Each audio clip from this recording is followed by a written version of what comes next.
Hey guys, today I'm going to go over things I've learned about and came to realize about buying from Whatnot. So there's going to be some negatives, there's going to be some positives. So stay tuned. These are just purely my opinion.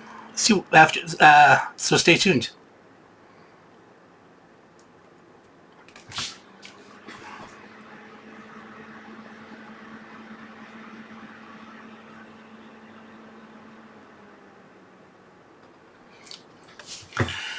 Hey guys, welcome. How you guys doing today? So as you know, I've been buying stuff from Whatnot lately.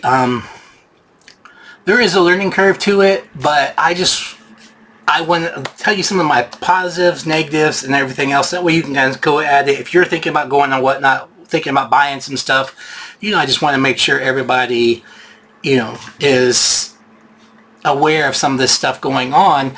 As I previously said in one of my other videos, I know I was pretty sure that their special giveaways were actually going to people they knew because, well, anyways, it felt shady, way shady.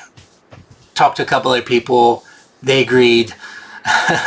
So, but, I can't prove it, so I didn't put the name out there. So just be aware of stuff like that going on. So when you're dealing with the mysteries and stuff like that, you don't always know who else is bidding against you. It could be very well the people who are running the thing. So be aware of that. That's only the sleazy ones do that, but it happens. I know it does. I think everybody probably knows it does on occasion. With that being said, I was kicked out of live tonight as I did this. This is April 1st. So this is not an April Fool's Day joke, but this is honest, straight up honesty. The person's name who kicked me out, it's Scotty Sid. Scotty Sid. He has a 5-star review. I don't believe that's possible, considering the fact what I was seeing. But if you know my channel, you know I buy those the Comics Elite mystery packs, and so does this guy. I know because a lot of the stuff he was selling and saying was so rare and so expensive, I've gotten in those packs. Multiple things. But for the most part, to each their own, he wasn't really misleading that much. I mean, on occasion it was like, come on, that's crap. But then it didn't go very, very, very high, so I was like, no harm, no foul. Then he came up to a J. Scott Campbell signed Uncanny X-Men exclusive with the certificate of authenticity. He starts off by saying this goes for 120 plus, currently going on eBay for 140, 150. He ends up selling it for like 89. Seems fair, right? Except for one problem. If you go on J. Scott Campbell's website right now, and let's see if I can actually do this. I might be able to do this. I'm going to pause this for just a second. Okay, so I figured out how to do this. So I'm going to share with you guys this. And we got to do our sources. Boom. We're going to go display number 2. And we're going to go back to display number 1. There we go. So let me see if I can get myself out of here just a little bit. But okay, so here we go. So this is the book in question. This exact book, signed. As you can see right here on his website, it's $32.50, signed, and it is available. Unsigned, it goes for $24.50.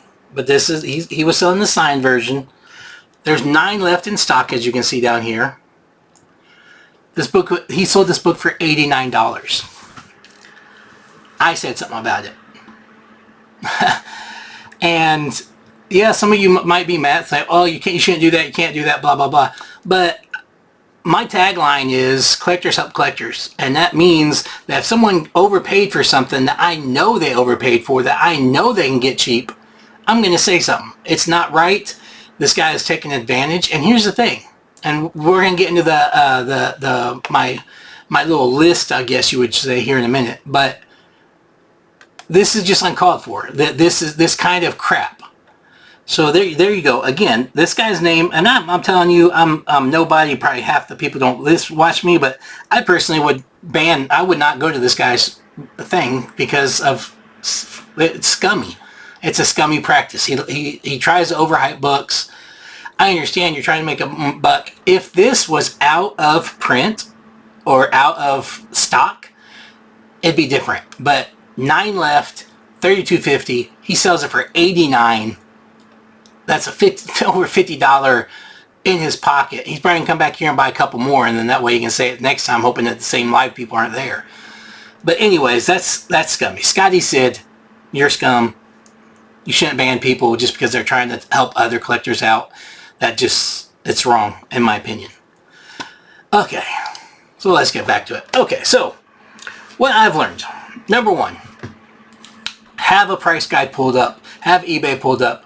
Know what you're going for. If you can go through like a lot of the good ones, they will sit there and they'll show you exactly in their list of what's coming up for bid, what it is. So you can go to eBay, you can go to Cover Price, you can go to all these other places, jscottcampbell.com, scottyyoung.com. Most artists have their own website where they're selling their signed prints and stuff. Go there, look, see how much it's selling for. Know that before you bid. If you notice that people that they don't do that and then they're doing these 10-second bids real quick, and they don't want to show you the book or what have you until the very last second right before they hit the click, that should be a warning sign number one. This person's out trying to catch somebody sleeping. Like I said, you can't type in the thing saying, hey, this is still available. Hey, that's not the really what's going, because they'll kick you instantly because you're cutting into their profit, and that's what they're about. They're about profits. They're not about you. They're not about the collector. They're not about the community. They're about them and their pocketbooks. Okay? I understand you want to get all you can get. That's fine. So if you see a 10-second or under bid, that does not always mean it's bad, but it is definitely a warning sign. I've seen people do 3-second, 4-second, 5-second bids and stuff like that. Key on those things is most of the time, though, they're selling junk books, filler and stuff like that, and they're just trying to get rid of them in the inventory. If they make any money off of it, they're not worried about it. So I'm not against that at all. These are people who are constantly putting out books and saying everyone's a banger, everyone's an expensive one. I mean, if you're putting out a giant size Spider-Man that last sold for $17 and you're trying to say it's one of your big books, obviously it's not. Don't listen to the hype. Check what they're saying. If they're putting anything in the background, check it. Go on. Do not go in there blind. Number two, set a limit. Most of these, I've not been on one yet that's not like this, but you can put a custom bid and it'll raise up all the way until you hit your custom bid and then go over. Know what you want to bid, put your custom bid in, walk away. Don't get stuck in a bidding war. That's how you end up losing money. It's the same on eBay. You get caught up in the moment. It's happened to me. That's why I'm warning you. Beware. Beware of that. Put your what your max is and walk away. If you get it, great. If you get it for less than what you put max is, that's even better. But know what your limit is, set it, and don't let yourself break it. Third thing is, okay, check what their rating is and look into it. If someone has a perfect rating and they've been doing it for a while, that's a flag. Something's going on. They've done some. Nobody is a perfect. Nobody. I'm sorry to say, I wish it was different, but the guy I was just talking about, Scotty, said he has a 5.0. 5 stars. 5-star reviews. That's impossible.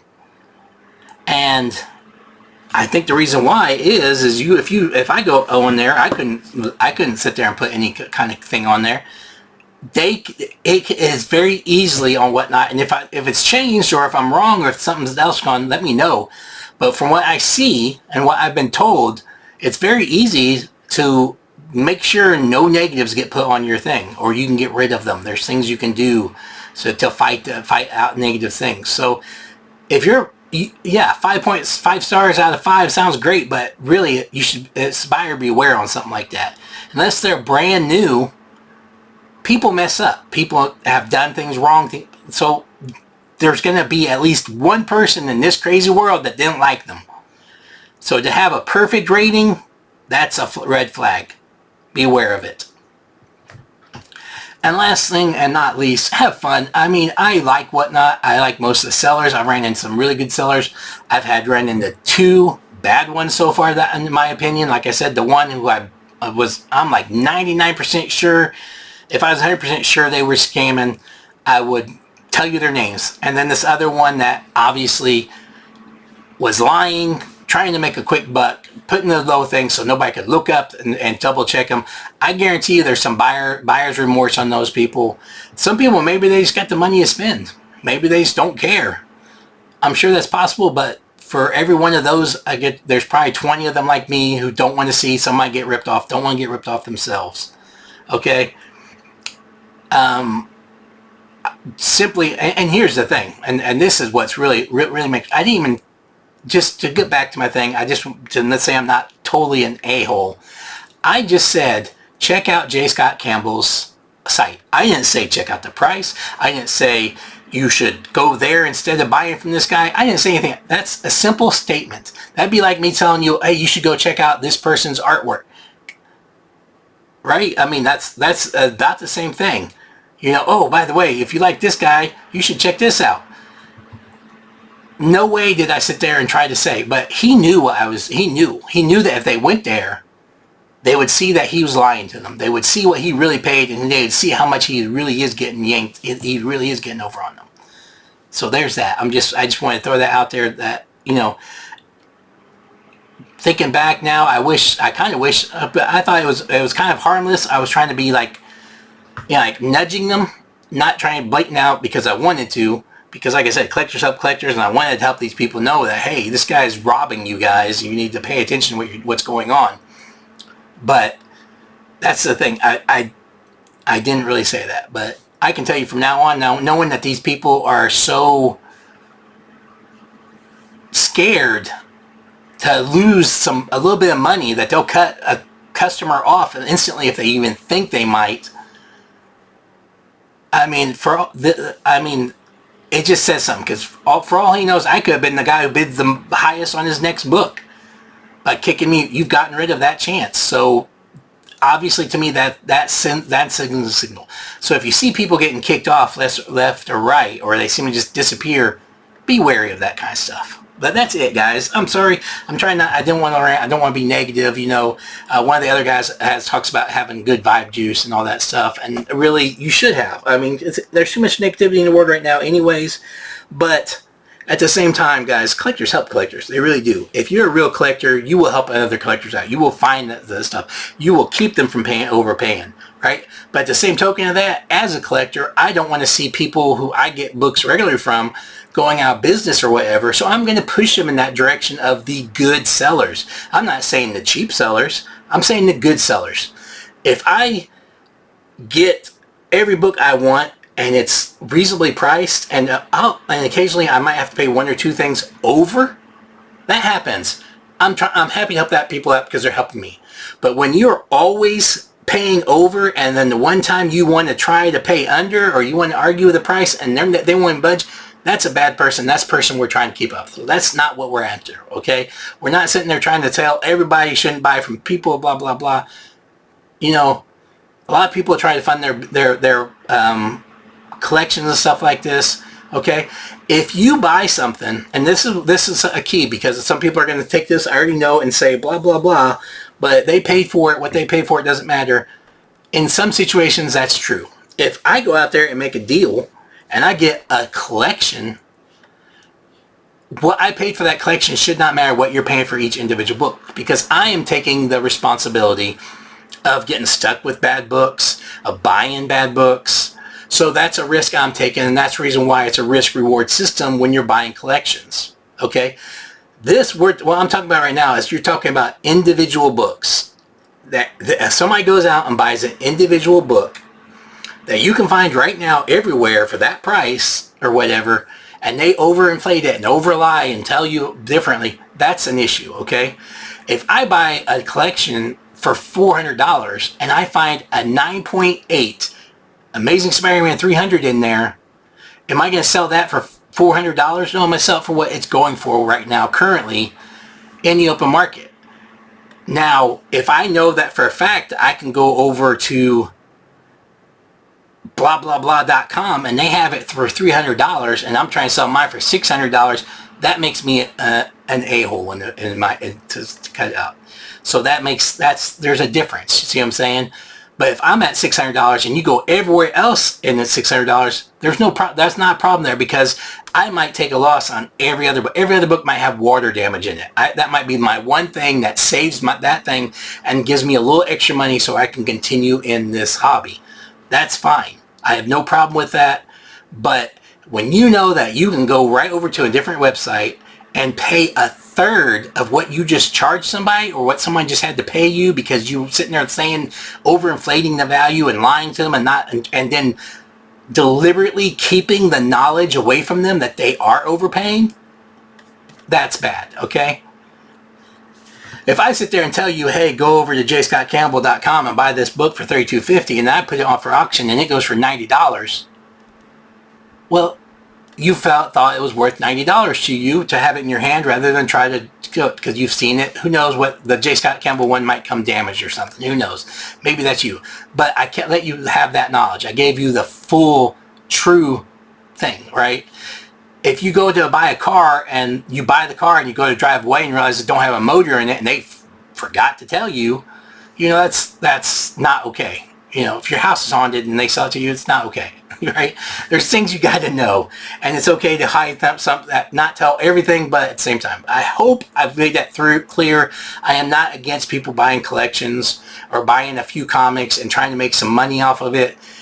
Like I said, if you get a deal and the price goes up, what have you, that's different. There is a difference between that and purposely taking advantage and lying in order to make money and take advantage of people. There you go. That's my thing, guys. I hope I didn't rant for too long, but this is going to be a short. Literally, I'm not doing any editing on this clip. I'm putting it out there. Watch it, don't watch it. It's up to you. I'm not going to do anything major about it. It's just, it is what it is, and you guys just take it for what you want.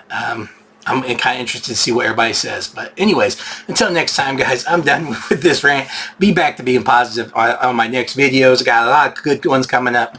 But until then, make sure you check in with your friends, family, and loved ones. Make sure they're okay. Make sure that they know you're doing okay. And as always, guys, and I truly do mean this, as always, collectors up, collectors.